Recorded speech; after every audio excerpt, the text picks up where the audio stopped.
स्वास्थ्य मंत्री रणबीर गंगवा ने हाल ही में केंद्रीय मंत्री नितिन गडकरी जी से मुलाकात की है।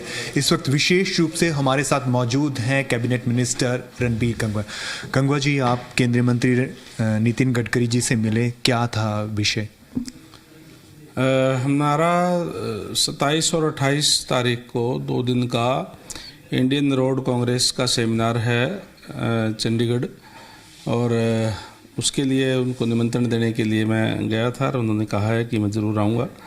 और समय समय पर हम अलग अलग प्रोजेक्ट जो अभी हरियाणा प्रदेश के होते हैं उनको भी लेकर के जाते हैं। माननीय सीएम साहब के साथ भी पीछे मैं माननीय गडकरी जी से मिला था। जितने प्रोजेक्ट हम लेकर गए थे उनको पास करने का काम इन्होंने किया, जिसमें से एक हमारा हिसार का जो रिंग रोड है, ये भी इसकी भी प्रोसेस के अंदर है, जल्दी ही चलेगा। जो तलुंडे के पास जो है वहाँ से होकर के, और ये राजगढ़ रोड के अंदर जो है वो मिलेगा। ये लगभग 40 किलोमीटर से ज़्यादा है।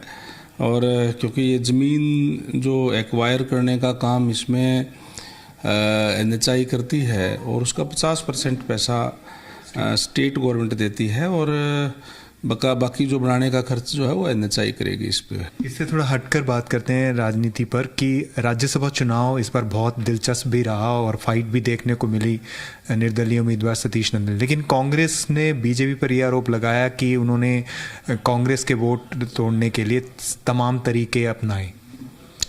देखिए, भारतीय जनता पार्टी की तरफ से हमने हमारा जो उम्मीदवार संजय भाटिया जी को खड़ा किया था, और कांग्रेस ने अपना क्रमवीर बोध जो जिसको खड़ा किया था।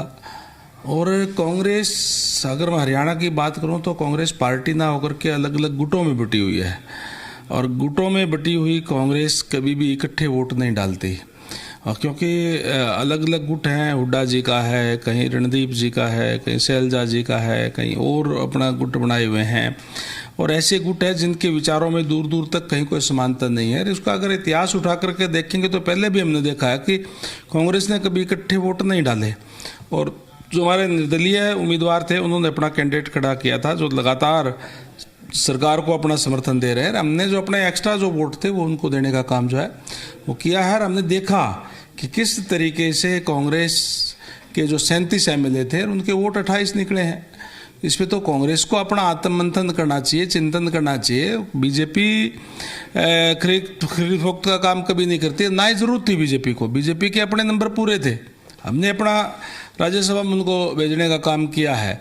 लेकिन कांग्रेस पार्टी जो है अपनी कमियों को नज़रअंदाज करके और केवल बीजेपी के ऊपर आरोप लगाना बिल्कुल गलत है। और अगर वो इनकी यही हालात रही तो कांग्रेस आने वाले दिनों के अंदर और ज़्यादा नीचे जाएगी। तो आप देख सकते हैं, ये थे कैबिनेट मिनिस्टर रणबीर गंगवा, जिन्होंने साफ तौर पर कहा कि राज्यसभा चुनाव को लेकर कांग्रेस को खुद को आत्ममंथन की जरूरत है।